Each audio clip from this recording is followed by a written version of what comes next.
Tonight on Rock and Roll. People thought we were being very negative and bleak. The darker side of life starts creeping into rock music. We were like the stake, right through the heart, because we were right at the end of Peace and Love. The Velvet Underground, David Bowie, Iggy Pop and the Doors. Next.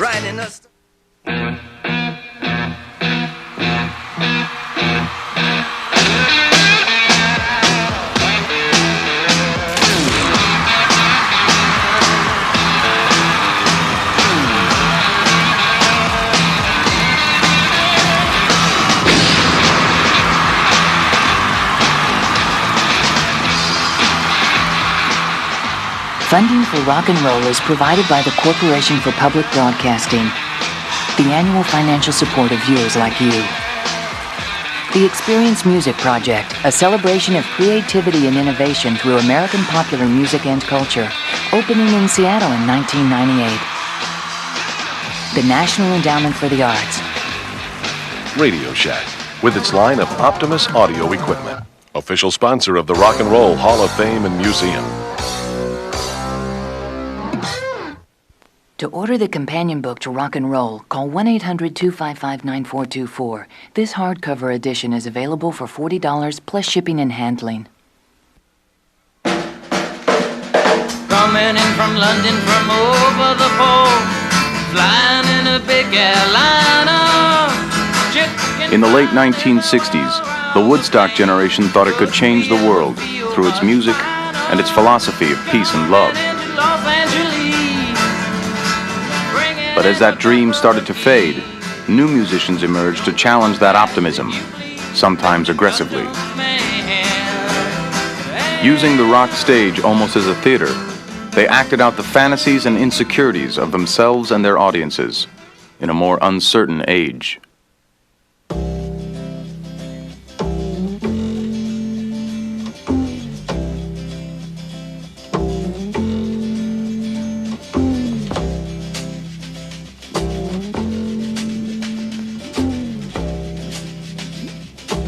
The drug of choice in the New York inner circles in the late 60s was amphetamine. Acid had a hard time catching on because New York is not the prettiest place in the world. You want to do acid someplace where it's pretty and you can talk to God and see trees and, flowers and go back to the organic beginnings of things. Standing on the corner, suitcase in my hand. In the mid-60s, a young songwriter, fascinated by the tough street culture of New York City, joined a group of avant-garde musicians who would push rock and roll in new directions. He was born Louis Furbank in 1942. I had a real problem with authority, always have. I had a real problem with being able to hold a job, a normal job. I only had, I think, 3 in my life. Some lasted a half hour and some half a day. I'd often thought, what are you going to do for a job? You can't do anything. And I fell into the band thing. We're sponsoring a new band. It's called the Velvet Underground. And he wanted to disturb people and shake it up, so did we. And we have this chance to combine music and art and films all together.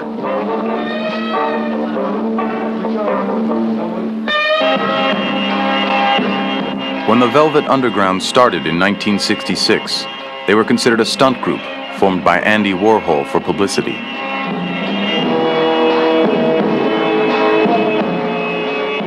Although they would sell only a handful of records during their short time together, the band would inspire a whole new movement in rock and roll, both with their attitude and their sound.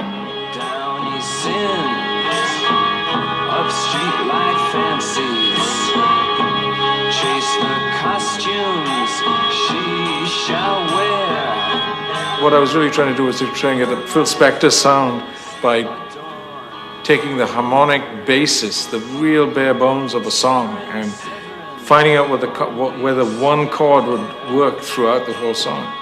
And when it finally paid off, when we had one rehearsal there on Ludlow Street, and it was very exciting because we knew that there was something that set us apart from everybody else. Because this song that we'd worked on, Venus in Furs, had gone through a number of folk rock variations, and all of a sudden it was in the grip of this kind of orchestral and sinuous noise that we had going. It's very sexy.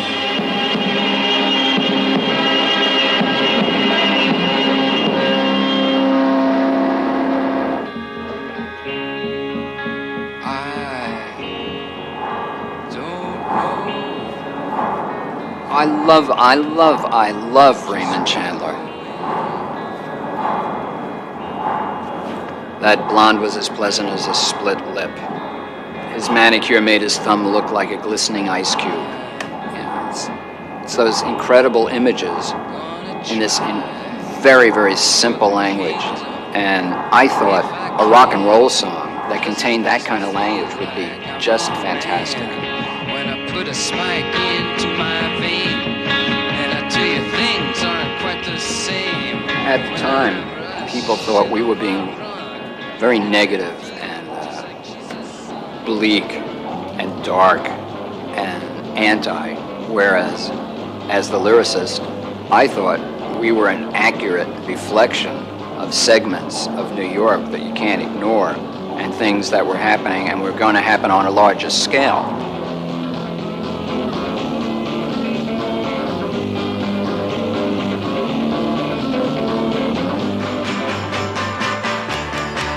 I'm waiting for my man. $26 in my hand. That's Waiting for My Man. Everybody's doing that throughout the song. That's, I think, what I like so much about the song. It's like a train. It just starts and off it goes. I'm waiting for my man. Released in the same year as Sgt. Pepper, the Velvet Underground album was almost universally ignored. What attracted more notice was the exploding Plastic Inevitable, the stage show that accompanied their live performances, an assault on the audience of dancers acting out sadomasochistic fantasies to accompanying strobe lights. You killed your European son. You spit on those under 21. In May 1966, the band decided to take the show to the heart of the enemy. When we first came to California, I had never been here before, of course. Andy had. And his analogy was, oh, it's so plastic. He loved it. He loved California. You want to make love to the scene. Your European son is gone. You better stay so long. The audience was fine, but the critics and the club owners, the music people, didn't like us at all.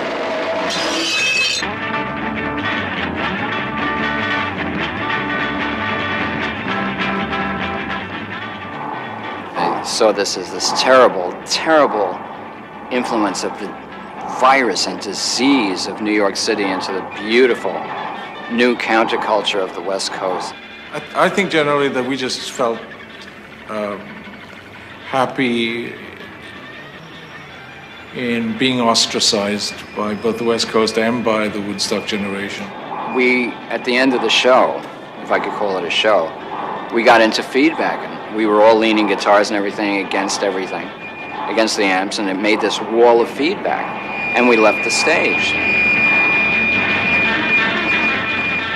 The Velvets were considered too extreme at the time ever to achieve commercial success, and one by one the members of the band went separate ways. However, a young film student had seen them in San Francisco and was inspired to start writing songs himself back in Los Angeles with his band, The Doors. I'm a spy in the house of love. I know the dream that you're dreaming of. Although Jim Morrison lived in the heart of Los Angeles, in the hippie community of Laurel Canyon, he was never really part of the Love generation. Unlike the Velvet Underground, The Doors would become very successful as they explored similar themes of confrontation and sexuality.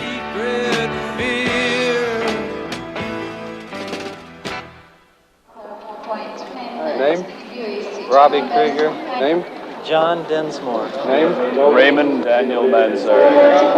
Name? Jim. Occupation?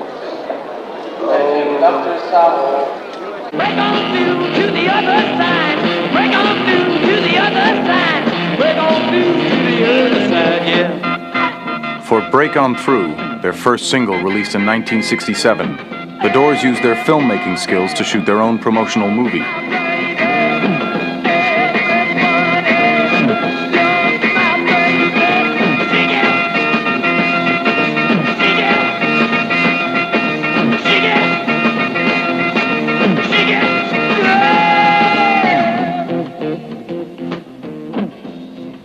This is the campus at UCLA. This is where I first met Jim Morrison. We were film students in 62 to 64.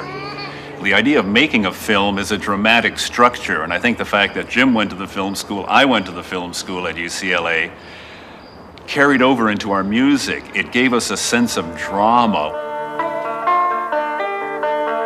Come on, turn the lights on. Turn them way down. The end, obviously, is a song that works through a great deal of dramatic peaks and valleys, if you will. It starts off very softly, and it's basically it's a love song at the beginning. This is the end. It's a goodbye song. It's Jim singing goodbye to a girl. This is the end, beautiful friend. This is the end, my only friend, the end. Then the music begins to build and build in intensity, and there becomes a whirling dervish part.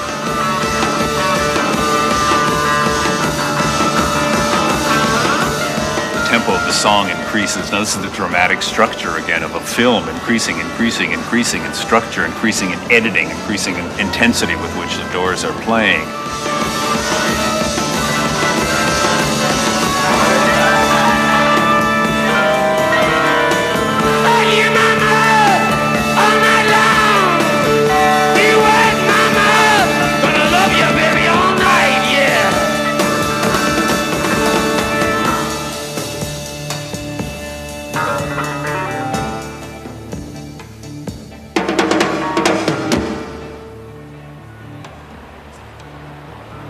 This was the genesis of the stage, rock stage, as a dramatic event.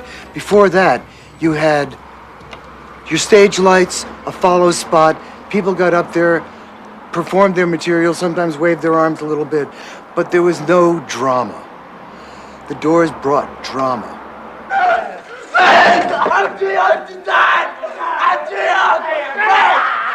In the 60s, at the time, there was an interesting sort of theatrical style. It had come out of the theater of the absurd, which was a very funny, humorous, theatrical movement in the 50s, and had turned into a kind of a confrontational theater.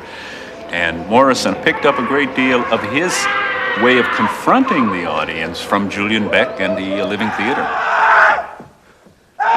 If one can make the spectator really feel some pain objectively in a public ceremony, it may open the door to further feeling. That may be the route through which we can again find our feelings.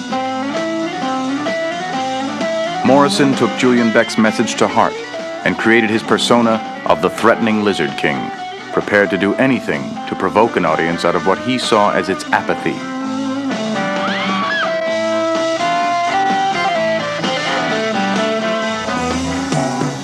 When the music's over, turn up the light, turn up the light, turn up the light. It had gotten to the point where Jim realized that he had an enormous power. Not just the power to move people emotionally, but to move them politically. And not so much in the politic of the time. That's not what he was interested in. He was more interested in the politic of the insane. All right for you, baby. He started playing with that on stage to see, what can I do to this audience? Can I whip it to hysteria? Can I whip it to insanity? can I activate the madness of crowds to my ends? And he got pretty good at it. You're all a bunch of idiots! Interestingly, that Jim had gone to 6 performances in a row of Julian Beck's Living Theater in Los Angeles about a week or two before the Miami concert took place. And they had taken their clothes off on stage, I'm not allowed to walk naked, etc., etc., etc., all kinds of things. Jim was going to do the same thing in Miami. Love my ass, come on! Yeah! I love you! As president of the Greater Miami Crime Commission, I'm calling upon the Dade County Grand Jury and the State Attorney's Office to immediately take criminal action against those that were responsible for the deplorable condition and situation when the group known as the Doors attempted to precipitate a riot. We have taken out 2 warrants for Jim Morrison. One of them is for indecent exposure. In the trial, there are 250 photographs entered, a stack of photographs this high at the trial. Photos of everything that was going on at the concert. Not one photo of the ivory shaft appeared. So I doubt if it happened, but I think it was a mass hallucination. I think it was something like the Vision of Lourdes or something like that is what happened in Miami. The Miami concert would mark the effective end of the Doors' career as a live band. Morrison had started to live out his rock god persona, dangerously close to the edge. He died mysteriously in a hotel in Paris in 1971.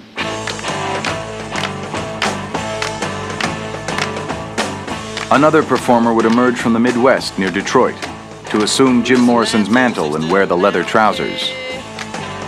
He too would challenge the audience in an extreme and physical way. It was another year for me and you, another year with nothing to do. I think what was cool about where I grew up was that there was so much wild space around that I used to spend most of my time, my free time every day, I would go out in the corn and make up games. I grew up in a mobile home, actually a series of them. The one when I was little was in a mobile home court of about 100 trailers. And I think the solitude and time, the Midwestern, where I was, gave me an ability to concentrate and to imagine. That would make me able to do the job later when it came up. I dropped out of college and went to try to play the blues because I liked this kind of music. And it didn't take me long to figure out that, I wasn't middle-aged, I wasn't black, and I wasn't from Mississippi.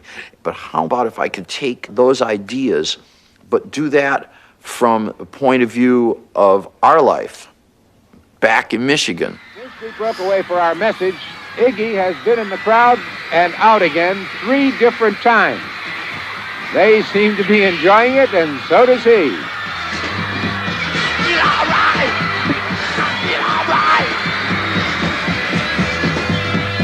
We seem to have lost him, and we're trying to get a light on him now.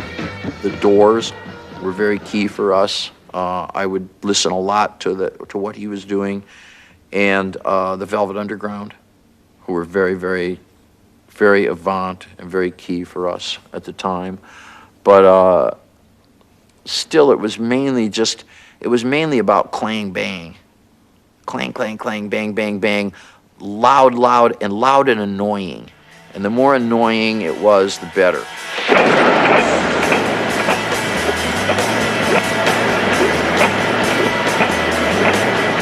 And then the added element was to find something monolithic, simple, metallic, just like a big machine.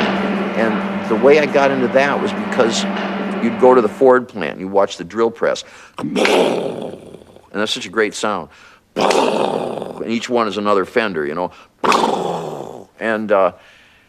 and it was just, I thought, God, those are impressive sounds, big sounds, and they're so regular and simple. I thought those are sounds that even we could master.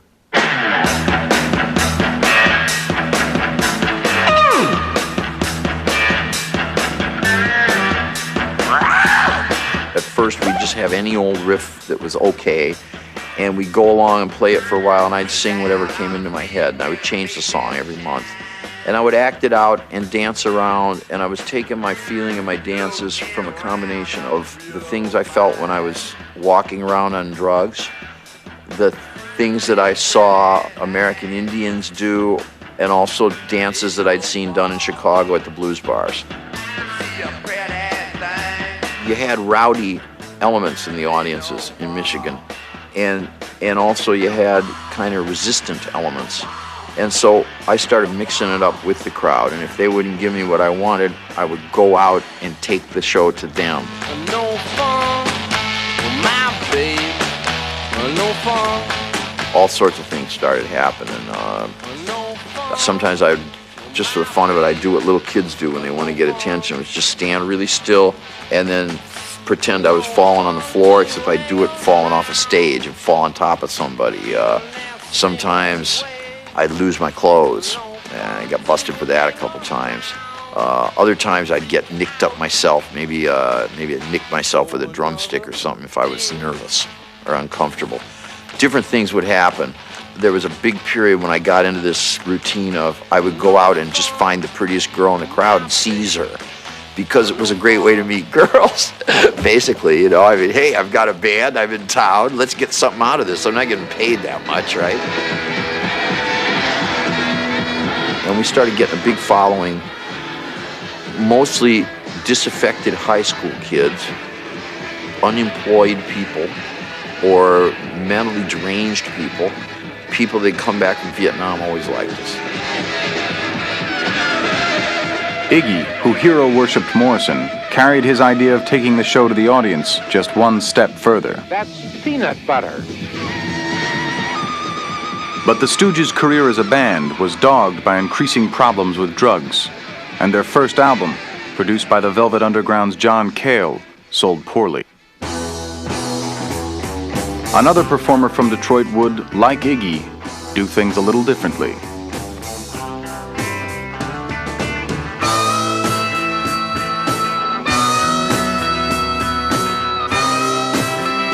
Lines form on my left and right, lines form on my face and hands. I'm in the middle without any plans. I'm a boy and I'm a man. I'm 18. I'm a boy and I'm a man. I'm 18 and I don't know what I want. To us, it was a combination of comic books, every RKO horror movie we'd ever seen. We were total students of trivial television. We never read anything that wasn't a cheap novel. I mean, we were really the epitome of the American cultureless society. And all we did was we invented this Frankenstein named Alice Cooper that was really a reflection of that. I gotta get out of this place. I gotta run it with the hottest. I think the idea of insulting the middle America by changing your name to Alice Cooper and wearing women's clothes and everybody in the band being dead straight, and instead of being dopers, everybody drank beer. We were all American. We were every bit all American, and all we did was we took all the taboos and just put them on the table. I always say that we were the dagger in the heart of the love generation. We were like the stake right through the heart, because we were right at the end of peace and love, and all of a sudden here was this shiny new horrible monster that was really fun to watch. What does it take? We played the Toronto Rock and Roll Revival. There was about 80,000 people outdoors, and nobody had ever heard of us. Give me a break, yeah. And we did our normal set. Well, at the end of our show, we always used to take a pillow, and we'd open it up, and we had CO2 cartridges, and we would blow these feathers all over the audience. And one pillow will pretty much cover Madison Square Garden. And we had about 3 or 4 pillows that night. And all the feathers were going, and somebody from the audience threw a chicken on stage. And I picked it up, I figured it's a bird. I'm from Detroit, I don't know. If chicken's got wings, it'll fly. And I threw it back in the audience, figuring it would just fly away. Well, it went into the audience, and the audience tore it to pieces.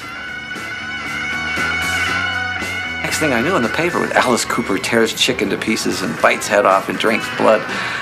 And I get this call the next morning from Frank Zappa, and he says, "Did you do that to the chicken?" I said, "No." He says, "Don't tell anybody." He says, "Everybody loves this story about you and the chicken and everything."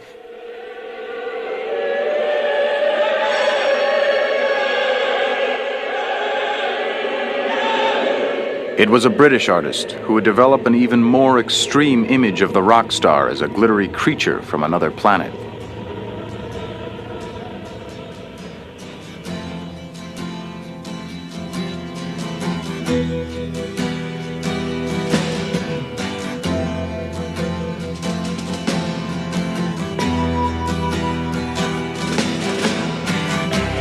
Ground control to Major Tom. 7, 6, commencing countdown. Among a number of films that made a deep impression upon me in the 60s, I think one of the most important at the very end was 2001, Stanley Kubrick. It was the sense of isolation that I related to. That, in combination with a number of other elements, set the pattern for a lot of the kinds of music that I wrote and the kind of performances that I gave, and probably predicted my lifestyle for the 70s. This is ground control to Major Tom. You've really made the grade. And the papers want to know whose shirt you wear. I was talking with a friend of mine not so long ago who also came from suburbia. And you're given the impression that nothing culturally belongs to you, that you are sort of in this wasteland. And I think there's a passion for most people who have an iota of sort of curiosity about them to escape and get out and try and find who one is and find some kinds of roots, you know. And both of us got out for the same reasons. For exactly that, a desperation and exhaustion with the blandness of where we grew up. David Jones became David Bowie and trained in theater and mime before recording a series of mainly folk-based albums. Apart from the early success of Space Oddity in 1969, which was regarded at the time as a novelty song, Bowie's records sold poorly until his wife Angie suggested a bold publicity move. I knew I had a job in there somewhere, and it was a dirty job, but somebody had to do it, and I was the man for it. Or rather, I was the androgyne for it. Oh, you pretty things. Don't you know your job? Bowie was the first rock star to proclaim publicly that he was bisexual or gay. The reaction became even stronger when he posed for the cover of one album, The Man Who Sold the World, in a dress. Although the album cover was changed by the record company for its U.S. release. On his first visit to New York, Bowie met Andy Warhol. He drew considerable inspiration from a group of actors associated with Warhol's Factory. Will somebody wait for me? Sugar sweet, so easy.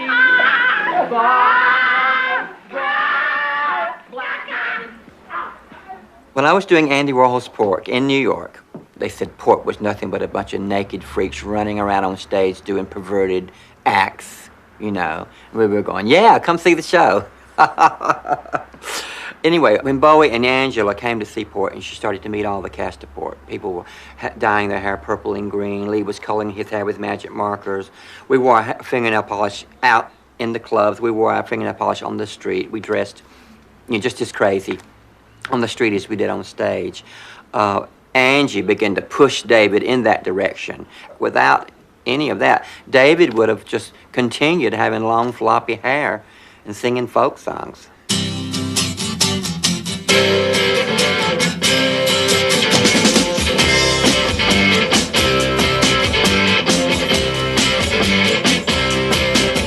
Well, I'm up on the 11th floor and I'm watching the cruisers below. It was not only the Warhol look that began to influence Bowie, it was the New York sound as well. The Velvet Underground became very important to me. There was this sort of mixture of rock and avant-garde, Cale's influence of avant-garde, and Lou Reed's very fine pop tunesmith-ism. He was a very fine pop writer, and the combination was so brutal. While in New York, Bowie got to know Lou Reed, as well as the irrepressible Iggy Pop, who in imitation of some of the Warhol superstars, had started to cover himself with glitter on stage. To me, they represented the wild side of existentialist America. And of course, being a sort of a real nutcase about America and American music, that was everything that I thought we should have in England. And I didn't know if we had it in England or not. So at that time, one was borrowing heavily from the American influence. But of course, being filtered through this British system, it came out in more vaudeville, more Robert Smith than MC5.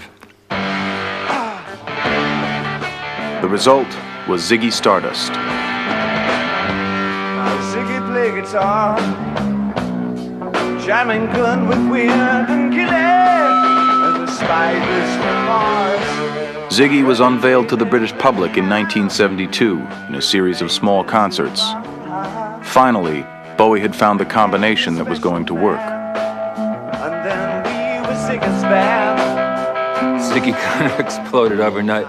I think the Ziggy Stardust, David had been working on one way or another for a long time. And it was his sort of alien being, his first of all, Ziggy was an alien being. He was like the stranger that we all feel that we are, except he was very beautiful and very seductive, and people wanted to touch Ziggy. David had been experimenting with a lot of looks, a lot of sounds, a lot of styles. None of them had quite clicked until Ziggy. And I think it was really once he got that haircut, he couldn't go wrong. Now Ziggy played guitar.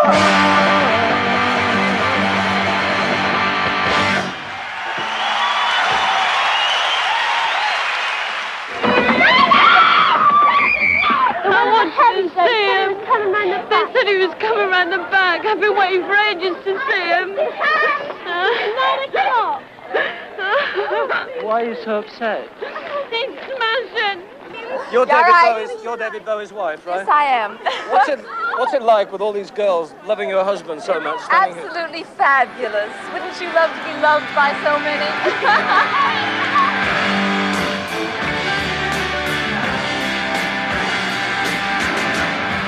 Bowie's success was due in part to the hard, muscular sound of his guitar player, Mick Ronson, a sound that would help push Bowie to the top of the British charts.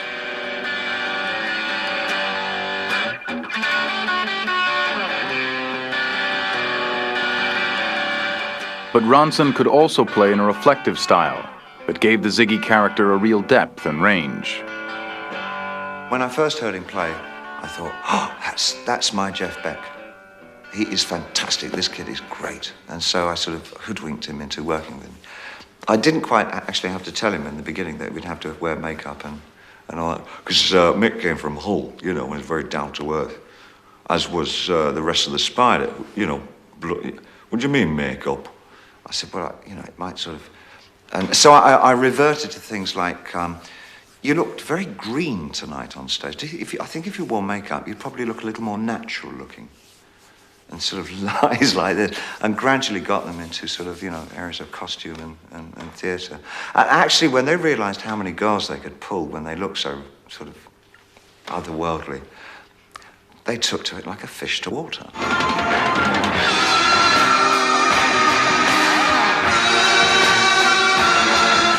For me, when I was on stage, I was kind of doing what I had to do, you know. I mean, just as a, I guess what I felt I had to do, or I felt like the way I played, you know. I think a lot of people saw it as a very good sort of counterfoil between me and David, because David would be more delicate and a little more woman-like. And I was kind of like stomping along on the side there, a bit more like a, I can't really say bricklayer, but that's kind of what I mean, you know.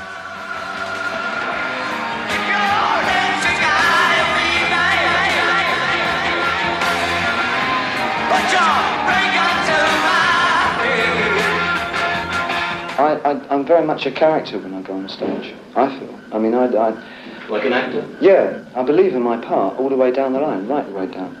but I do play it for all it's worth, because that's the way I do my stage thing. That's part of what Bowie's supposedly all about. I'm an actor. I'm a spaceman. I'll be a rock and roll. The chief ingredients were to de-violence the look of Clockwork Orange.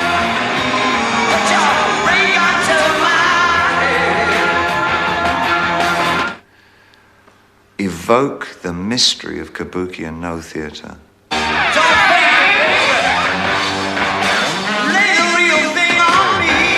But if you'd asked me at the time what it was I was trying to do, I had simply no idea.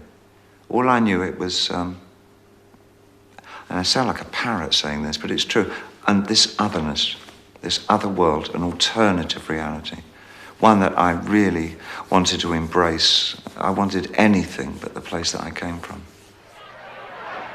Bowie started to rely heavily on his manager, Tony DeFries, who surrounded him with all the extravagances of a major star, despite the fact that there was not always the money to pay for it. Tony DeFries had this idea that if we just told the world that I was super huge and then treated me as though I were, then something might happen. In Britain, the strategy worked perfectly. Bowie's albums sold extremely well. But in America, the real prize market, it was a different story. RCA Records was looking for someone to beef up their roster, which for years had relied heavily on Elvis. DeFries sold Bowie to them, saying that Bowie would be a new queen of rock and roll, to replace the king. But it soon became clear that a mainstream American audience was not yet ready for a rock star from outer space, with a penchant for cross-dressing. And Ziggy made no impact on the U.S. charts at all. The whole glam thing, was kind of great for me when I met Bowie and he was into that, and so I got into that. It was something I had already seen with Warhol, but I hadn't done that then. So the 70s was like a chance for me to get in on it. I mean, that was one of the great things and I learned that from Andy. You could be anything.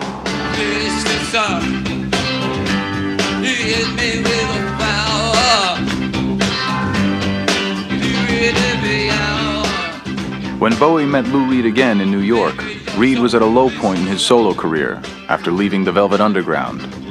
David Bowie produced your last 2 albums, is that right? Oh, no. Yeah. Just 1 album? One. What was it like working with him? Oh, it was a lot of fun. We had a lot of fun. But when he gets drunk, he thinks he's Ziggy.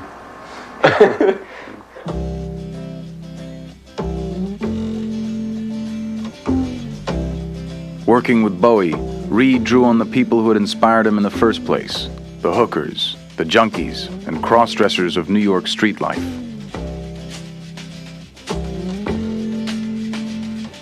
Holly came from Miami, FLA, hitchhiked away across USA, plucked her eyebrows on the way, shaved her legs, and then he was a she. She says, hey babe, take a walk on the wild side. Said, hey honey, take a walk on the wild side.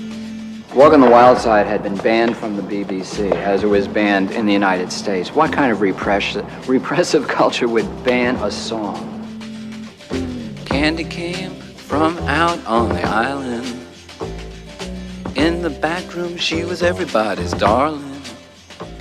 There were versions in the United States that were only 14 seconds long. You just go bleep, bleep, bleep, bleep, bleep, bleep, do, do, do, do, do, do, do, bleep, bleep, bleep. Said, hey, babe, take a walk on the wild side. And the colored girls go do, do, do, do, do, do, do, do, do. Again, that desire to stir things up and move them a bit was there. Ladies and gentlemen, straight from this fantastically successful world tour, including the United States. Back in Britain, Bowie's fame continued to grow, but a sellout tour of the country ended unexpectedly when he gave a final concert at the Hammersmith Odeon. Not only is it the last show of the tour, but it's the last show that we'll ever do. Thank you. Bye-bye, we love you. Bowie retired Ziggy Stardust, but his meteoric success had spawned a whole new movement in Britain, known as glam rock. Not since the days of Little Richard had the charts seen so much flamboyant showbiz glitter. Even hardened old veterans like the Rolling Stones jumped on the bandwagon.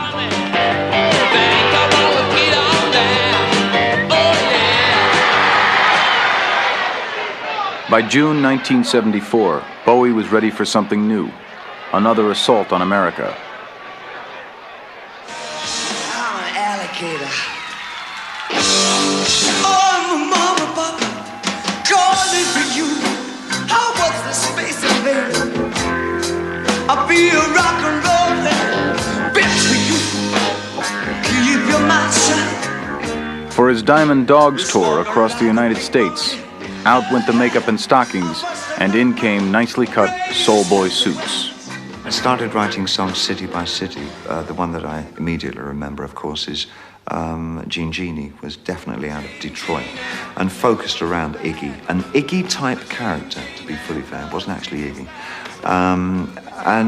But I wanted some more musical texture to go into it. And again, jazz was kind of rearing its head. And the juxtaposition of somebody who was right out of left field jazz, working with what we were doing, which was fairly conventional rock and roll, was really kind of interesting.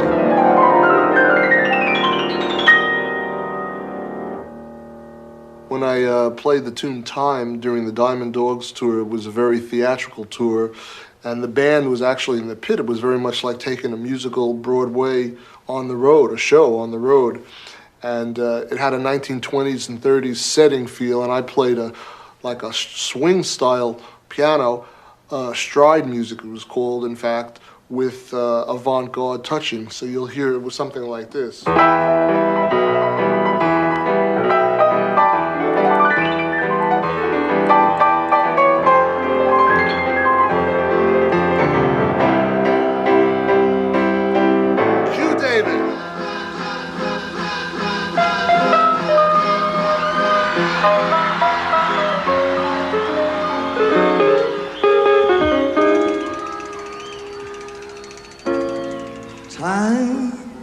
Is waiting in the wings. He speaks of senseless things. His script is you and me. The new ingredient that helped sell Bowie when he returned to America was his revolutionary use of a full stage set.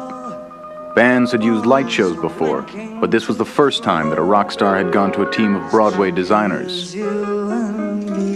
There were 4 towers that were the basis of the design, and they were made of newsprint that could be torn apart.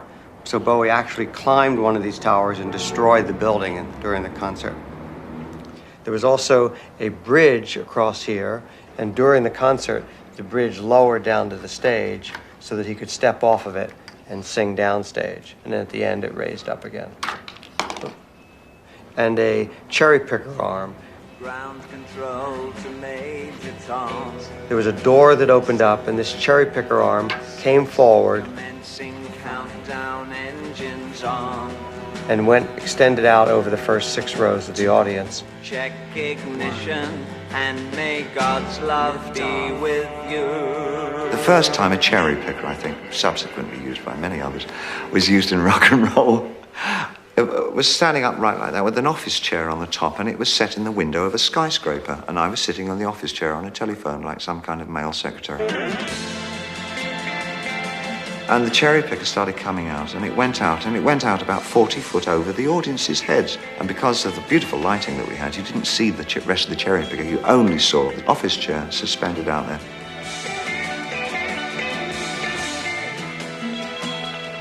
At the end of the song finished, I put the telephone back in its cradle. The bloody thing didn't go back.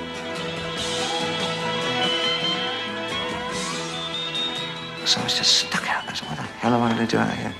And the next song started, and so I think I did 3 or 4 songs on this chair.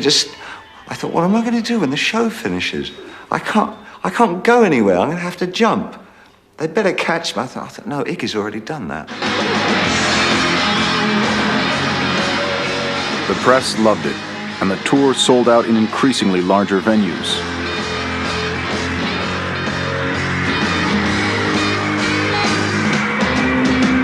I've seen all the rest of my Hollywood highs, best of the last real star they ever had. Step on my legend, fumes that I made. Forget that I'm 50, 'cause it just got made. I guess I'm living my fantasy. What's your fantasy? Bowie. He represents it all to me. Excitement, space. See, I'm just the space cadet. He's the commander. You're so bad. Best I ever had. Oh, please stay. I think eventually David Bowie had to change the androgyny, draggy, bisexual creature, as all those little American boys used to say, you know, fag music. He had to change because America just was not ready to completely let that come into the mainstream. Even Alice Cooper had to stop doing drag. Alice Cooper had to stop wearing lady slingback shoes. He had to stop wearing the false eyelashes and the women's old dresses and go more into the horror. People in America could understand horror and blood and dead babies, but they couldn't understand male-female sexuality, you know, bisexuality. They weren't ready to understand.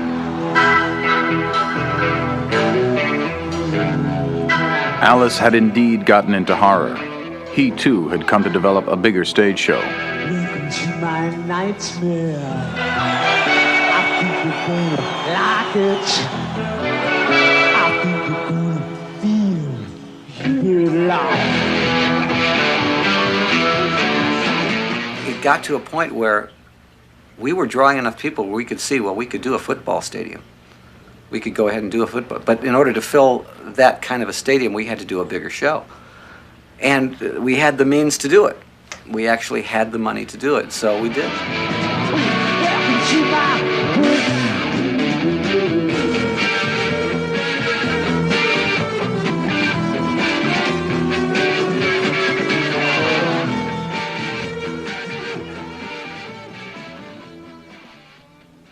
There were good commercial reasons for bringing theater into rock music. The economics of touring created a need to sell tens of thousands of tickets, to fill huge stadiums, and music alone wasn't always enough. One band from New York took it all to the logical extreme.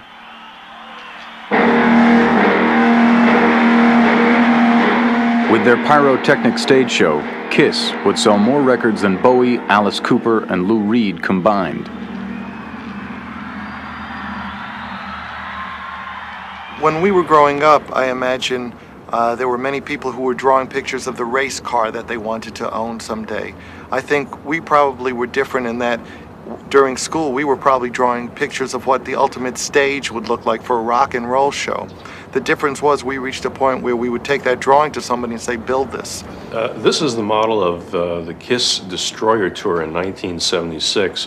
And one of the main elements here was to bring them up and over the amps and down these stage steps left and right, and so that they had energy that could attack the stage.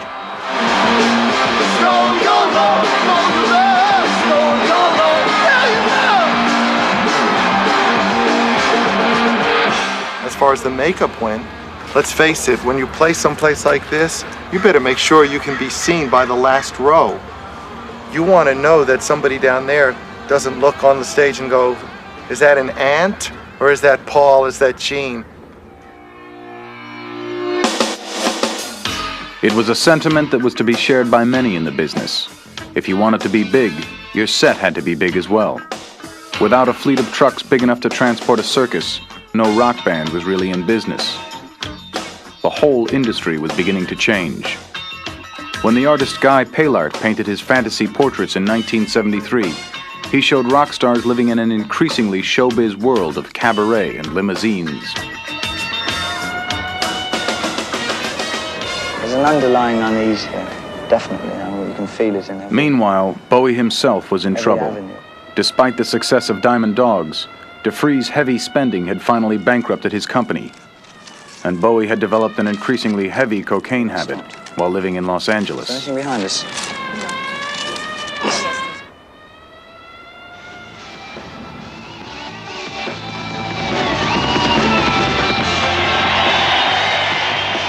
Bowie went back to basics. No set, no frills, and a series of albums that saw him moving to a more sparse electronic sound.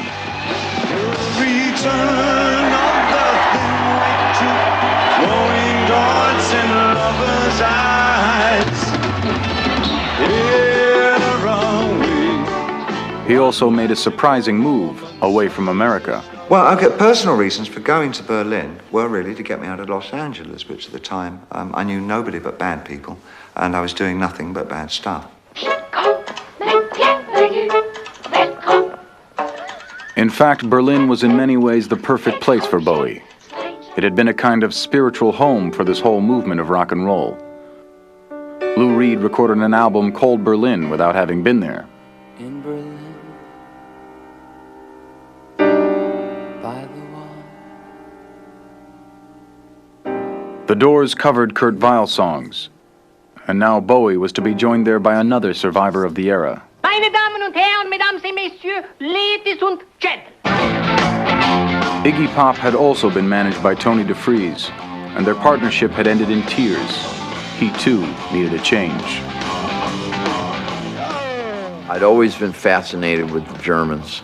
A lot of guys in rock and roll liked the uniform, you know. And I went there with Bowie, and basically we just dug the whole idea that this was Berlin. This is a war zone. This is no man's land.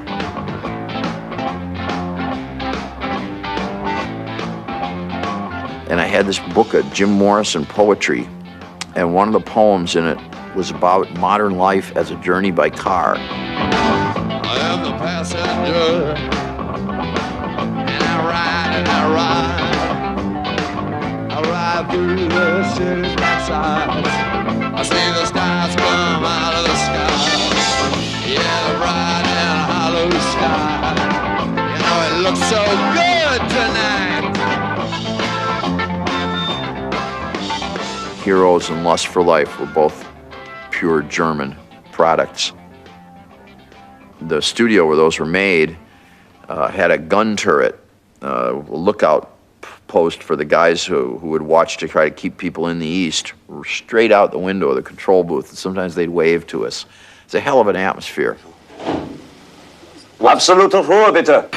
Bowie's Heroes, released in the fall of 1977, foreshadowed the simpler, more direct sounds of punk and the electronic music of the 80s. It was, in a sense, also an epitaph for an era when rock stars had acted out extreme roles in an attempt to confront both themselves and their audiences. An era when, on stage at least, they could be heroes just for one day.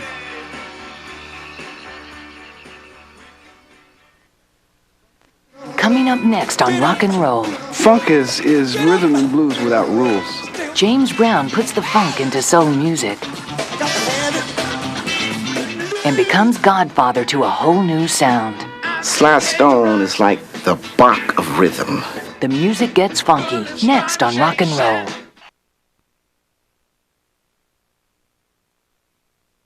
Broadcasting service. To order the Rock and Roll educational cassettes or the companion book to this series, call 1-800-255-9424. I had never seen a black artist put on a theatrical show and entertain an audience the way James Brown had.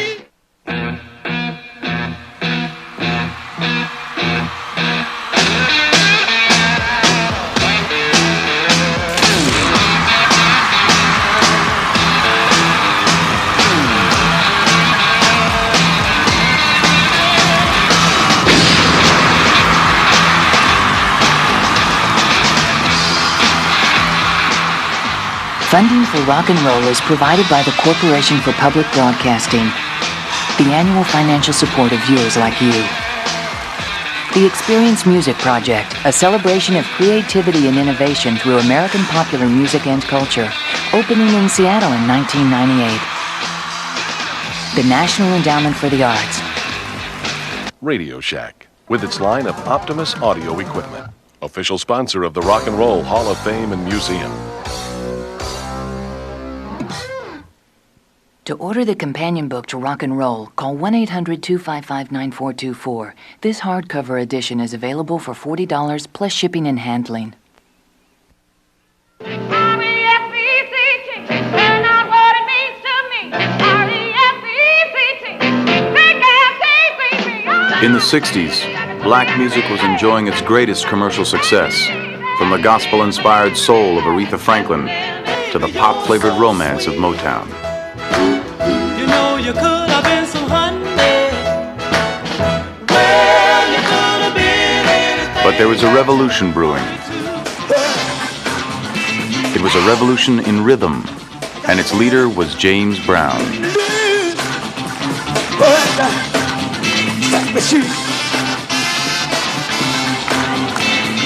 This new music was called funk. Funk is rhythm and blues without rules. Funk is music that makes your neck and your hips move in ways you can't practice.